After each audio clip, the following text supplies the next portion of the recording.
Au début des années 2010, le grand chantier, c'était la vidéo. Et on nous disait, l'image va prendre le pas sur le son. Et au fond, le bilan, à la fin des années 2010, c'est que le son fait un retour en force comme on n'imaginait pas.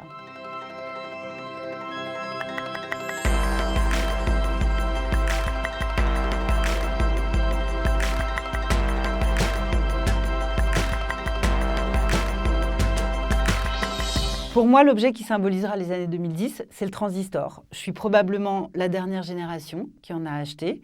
On savait, début 2010, on savait que les ventes étaient en train de baisser, mais on ne se rendait pas compte de ce que ça signifiait.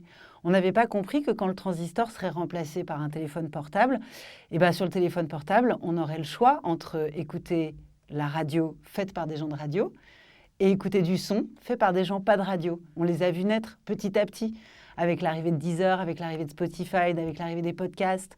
On les a vus naître avec un autre usage de la consommation de la radio, avec un autre usage de nos auditeurs. On les a vus naître avec la disparition de ça.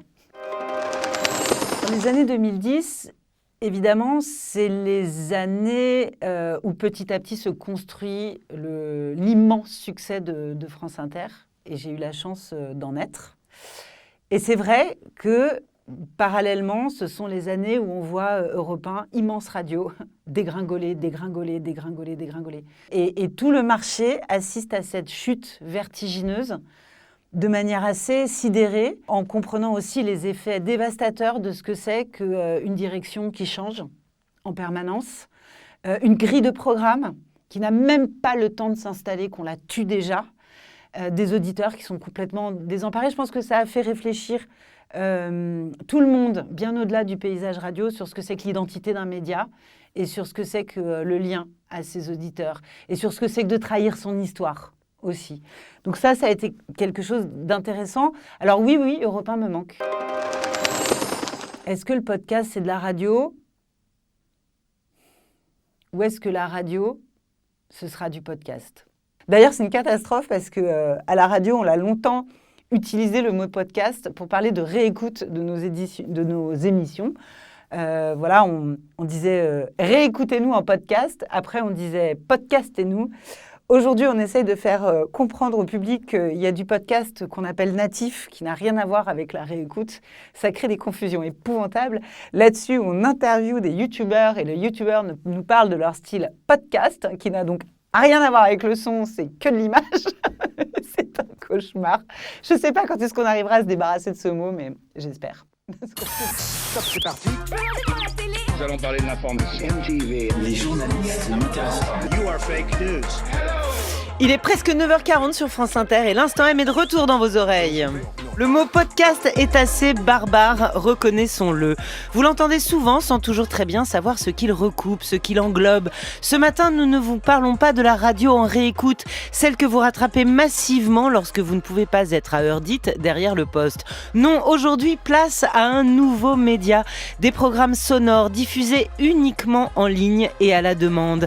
Des reportages, des enquêtes, des témoignages, de la critique, de l'actu, des débats, de la bouffe, du sexe. Que disent-ils ces podcasts? Comment le disent-ils? Comment se monnaie-t-il le podcast? Âge mûr ou âge des possibles? L'Instant M.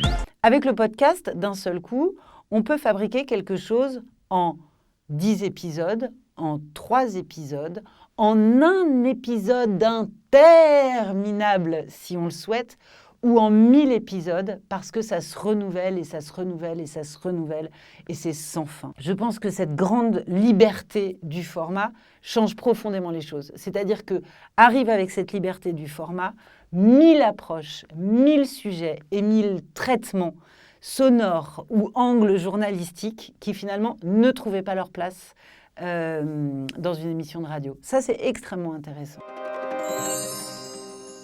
Comment j'imagine les années 2020 de la radio? J'espère que le grand holding de l'audiovisuel public ne dévorera pas le média radio. En fait, quand je me pose la question de qu'est-ce qui restera des années 2010, qu'est-ce qu'on gardera, je me dis spontanément un micro, une voix.